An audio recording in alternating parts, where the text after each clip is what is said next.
Excellence, Monsieur le Président Mohamed Ould Abdelaziz, Messieurs les chefs d'État et de gouvernement et chers frères, distingués invités, Mesdames et Messieurs, j'éprouve de réels sentiments de joie et de réconfort en prenant la parole devant ce parterre de personnalité venu sceller davantage le pacte d'amitié, de fraternité, de solidarité qui unit les peuples mauritaniens, maliens, sénégalais et guinéens. Ma joie est en vérité immense parce que, foulant pour la première fois en ma qualité de président de la République, le sol d'un pays frère qui, depuis l'aube de nos indépendances, a entretenu des liens privilégiés avec la Guinée. Ai-je besoin de rappeler que la Guinée et la Mauritanie ont développé dans le cadre d'une coopération sud-sud naissante un partenariat fécond dans divers secteurs, concourant à l'épanouissement et au rayonnement de nos peuples, notamment dans le domaine économique, financier, culturel et sportif. Nous gardons encore en mémoire l'image de ces jeunes Mauritaniens, ambassadeurs de la culture de leur pays, venus en Guinée pour apprendre et enrichir notre patrimoine collectif commun. Je voudrais en eux saluer la Mauritanie d'aujourd'hui, au confluent des civilisations arabo-africaines qui participent positivement au renouveau de l'Afrique. C'est pourquoi je ne suis guère surpris de l'accueil tout africain que nous est réservé depuis notre arrivée dans cette belle capitale. Nul doute que nos travaux connaîtront un succès à la dimension des égards particuliers manifestés à notre endroit. Que le peuple mauritanien, son gouvernement et particulièrement son président, mon frère Mohamed Ould Abdelaziz, trouve ici l'expression de notre profonde reconnaissance.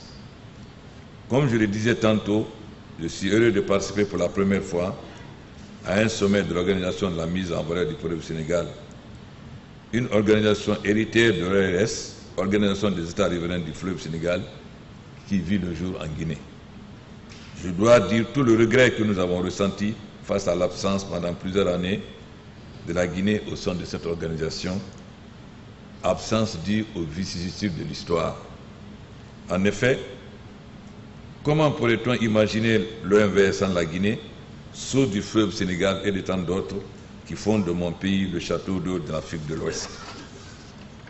Comment pourrait-on imaginer dire sans la Guinée dont la vocation africaine s'est affirmée dès le lendemain de son indépendance? Nous avons très tôt cru en la force des organisations sous-régionales, catalysateurs de nos efforts pour un développement durable intégré de nos États. Ma présence parmi vous, chers frères et amis, participe de la détermination du gouvernement guinéen à apporter sa modeste contribution à la dynamisation des activités de l'OMVS pour consacrer davantage le rôle du fleuve Sénégal, trait d'union entre nos États, facteur de rapprochement de nos peuples, partant, vecteur de prospérité de la sous-région. Il nous appartient de trouver les voies et moyens pour matérialiser les légitimes aspirations de nos populations au bien-être. Ensemble, nous devons veiller à la santé et à la vitalité de ce merveilleux outil qui nous permettra de faire face et de relever les défis de l'indépendance énergétique, de la sécurité alimentaire et de la protection de l'environnement. Dans ce cadre, la Guinée invite le Haut-Commissariat de l'OMVS à engager immédiatement les travaux de réalisation de l'aménagement des projets hydroélectriques de Koukountamba, Boureya et Balassa en vue de renforcer le potentiel déjà existant au sein de l'organisation.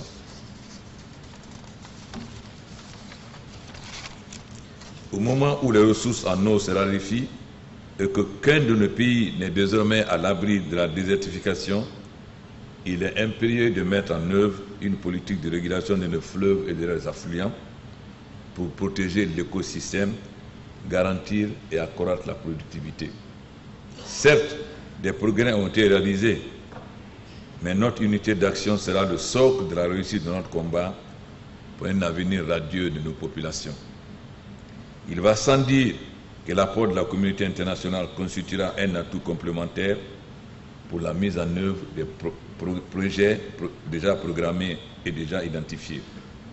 Toutefois, notre réussite est tributaire de notre engagement d'honorer nos obligations de participer pleinement aux activités de notre organisation dont nous devons qualifier et rationaliser le fonctionnement. Je ne saurais terminer sans remercier mes pères, mon frère Mohamed Abdelaziz de Mauritanie, mon jeune frère Macky Sall du Sénégal et mon esclave Dioncounda Traoré du Mali pour son engagement constant. Vous savez, les Traoré sont les esclaves des Condé, tout le monde le sait dans le Manding. Je voudrais enfin renouveler notre engagement d'œuvrer avec vous pour fructifier davantage des sillons déjà profonds de notre solidarité, afin qu'ensemble, nous conduisons nos populations essentiellement vers la baisse de la prospérité.